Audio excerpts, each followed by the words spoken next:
Curtly, after so long, it must have been nice to get out there on the weekend and have a run around. Yeah, it was really good to finally get a chance to have a run around with some of the leaders at the Crows. Obviously last year with foot injury, didn't get that opportunity, so it was good to be able to repay the faith that Pikey has in me. I had a good pre-season, so it was really good to get out there. I was a little bit nervous before the game, but really started to feel comfortable again in the second half, so it was really good. How did you find it out there? You said you looked quite comfortable. You said you felt quite comfortable. You looked quite comfortable out there. All my teammates really made me feel comfortable before the game. The leaders all had a word to me.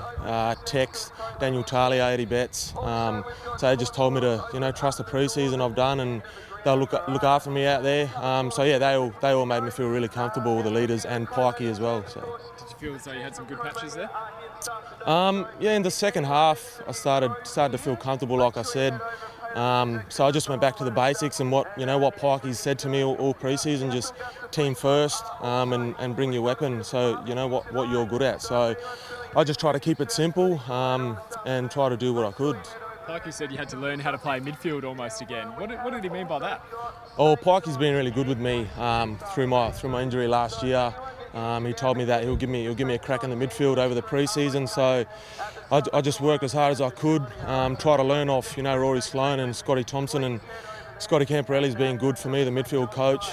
So I just try to do what I learnt over the summer and put it into the game in the midfield. So I felt pretty good in the second half. So if I get the opportunity again, I'll just try to do the same. Curtly, what were the source of the nerves? I mean, you played previously in the AFL for a club that's barely wasn't even in the competition. So I mean, you saw the other side of things from the start. What made you so nervous?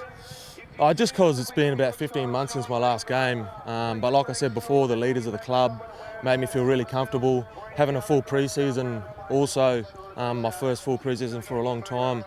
Pikey just told me back your pre-season that you've had, and all the leaders come up to me before the game and leading up during the game saying, just back yourself, just think team first, and then just play. So it was pretty simple, really. Was it the new jersey? I mean, was it a matter of trying to show everyone that you're worthy of a spot? Is that maybe that helps to be nervous? No, nothing really. Putting on the jersey felt great though, to be honest with you.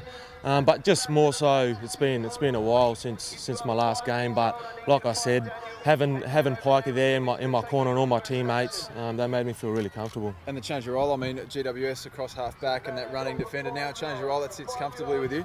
Yeah, well, that's something Pikey spoke to me about the end of last year.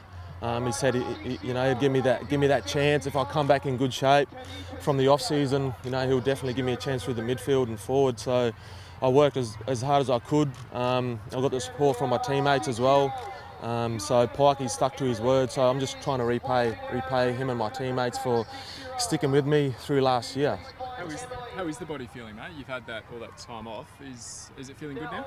Yeah, it's feeling really good to be able to have a full pre-season, which is what all I need really. And Pikey said he'll give me the chance if I come back in good shape. So I just looked after my body over the off season. Spoke to a lot of the leaders before I went on my break, and they just told me, your fitness is the only thing that will stop you from getting a game. So I really had that in the back of my head over the off season.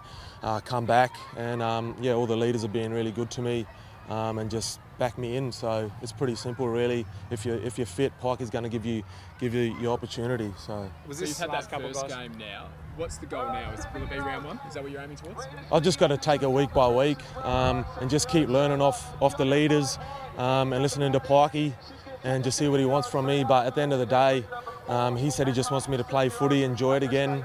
So I'm just happy I'm out there playing alongside Eddie Betts and Tex Walker and these kind of guys. So it's just week by week and just do the team first things, and the rest should take care of itself, hopefully. Just a bit of a change of discipline, Curtly. I mean, you say you spoke to the leaders before you went on the break. 5 years ago, is that something you would have done at GWS to make sure you come back? Or you feel like you've grown in the time you've been in the system? Yeah, I've always tried to base myself on my professionalism, but probably just the fitness side of things. Pikey said he could see a lot of positives in my game, but if I really want to break into the side, it's just about getting a bit more fitter. So I had a good chat with him, all the leaders. before the off season, and they've been really good to me. And I'm getting my opportunity, so I just got to make the most of it. That honesty works with some players, doesn't it? Yeah, that Pike is really big on that, and all the boys at the Crows are all really close, and they just want the best for each other. So it's just team first, and I've just got to repay them now. What's it like coming out here and coming out to Port Augusta and seeing all the kids? Nah, it's really good. We all know how much the regional communities love their footy and the Crows, so all the boys look forward to it. And as you can see behind me, there's about 500 kids, so all the boys should have a good afternoon, and it's just good that we're giving back to the communities, so we all look forward to it. Do the kids throw some interesting questions? No, all pretty basic questions. They all love Eddie Betts, so you get a lot of Eddie Betts questions, but no, it's good.